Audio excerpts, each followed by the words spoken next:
زنده باشند. دوستان گرامی، الازا و این ساعت سخنهای شیرین برادر مهربان برای اهل این خاندان. مرحبا. تشکر زیاد. زنده باشین. بختیار جان در کجای باشی بیا که اینجا. بکردم تکیه بر ذات کمالش گفته بسم الله. بکردم تکیه بر ذات کمالش گفته بسم الله.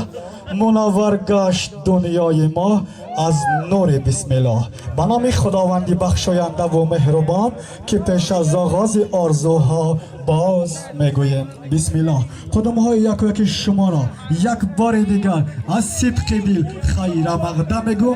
بابا بختیار جان گفتنیم شما دو بلبل باغ بهارین، شما دو بلبل باغ بهارین نشسته در سر یک شاخسارین. شما را خورا میگردیده همدم برای بخت فردا راه سپارین. بختیار جان برایت بخت را من چون گل بخار میخواهم، برایت بخت را من چون گل بخار میخواهم. جوانی را من برایت زینه و تکرار میخواهم.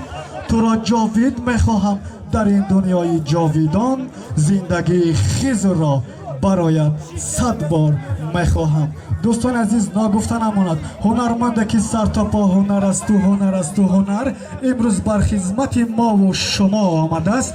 اکای دلیر جان ای مطربا چنگ زنین عهد دو گل بسته شود. دو گل تازه با هم آید و گل دسته شود. برود نغمه و ساز بر اوج سما. زهره و ماه برقص آید و زین خسته شود. بازم توی در این خانه مبارک شود. بختیار جان زنده باشی برادر عزیز. ای دوست ای دوست، جبر تو از آن کشم که روی تو نکاست. مردم گویند بهشت خواهی یا دوست، ای به خبران.